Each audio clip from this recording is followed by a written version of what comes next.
ہمارے ایک دوست نے ایک واقعہ سنایا تھا قبر کے عذاب کا. مجھے یقین نہیں تھا. میں نے کہا ایسا نہ ہو ان کے دماغ میں تخیل ہو. تو میں نے اس کی تصدیق کروائی اس علاقے میں, اس گاؤں میں, اور لوگوں کو کال کر کے پوچھی ایسا ہوا. انہوں نے کہا ہاں ایسا ہوا ہے. تو پھر مجھے یقین آیا. وہ قبر بار بار نا اس کو نکال کے باہر پھینک دیتی تھی, بندے کو ڈالتے تھے قبر میں. اس نے بہت سے علماء شہید کروائے تھے نالائق نے. اس کا جرم یہ تھا کہ وہ مخبریاں کر کر کے نا علماء کو قتل کرواتا تھا. اس کے والد میرے پاس آئے, ہم لوگ کے پاس آئے. انہوں نے کہا کہ بھائی میں جب صبح جاتا ہوں تو میرے بچے کی جو لاش ہے نا وہ قبر سے باہر پڑی ہوئی ہوتی ہے, تو میں بڑا پریشان ہوں, کیا کروں. تو ہم پھر دفن کرتے ہیں تو اچھا قبر بالکل صحیح ہوتی ہے اوپر سے, اور وہ بندہ باہر ہوتا ہے, وہ دوبارہ بند ہو جاتی ہے قبر.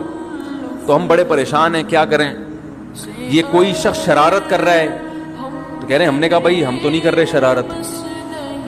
کہا تو اگر دوسرا ہم شرارت کوئی کر بھی رہا ہوتا تو قبر کو کھودی بھی تو ہونا.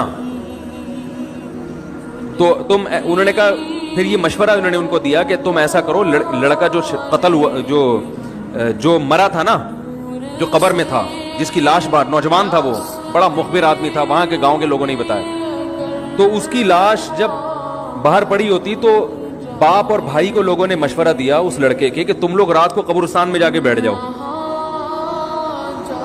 پہرا دو کہ کون آتا ہے نکال کے جاتا ہے اور قبر کو پیک کر کے چلا جاتا ہے.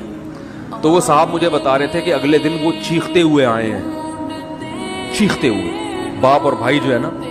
کہہ رہے ہم نے رات کو منظر دیکھا کہ پہلے ہمیں رات جب اندھیرا ہوا ہے نا تو قبر کے اندر سے چیخنے کی آواز آئی, اور ہمارے سامنے قبر کھلی ہے تو ہم نے اس لڑکے کو دیکھا کہ آگ جل رہی ہے اس کی لاش پہ, اور وہ ایسے ایسے اپنے سر کو پیٹ رہا ہے.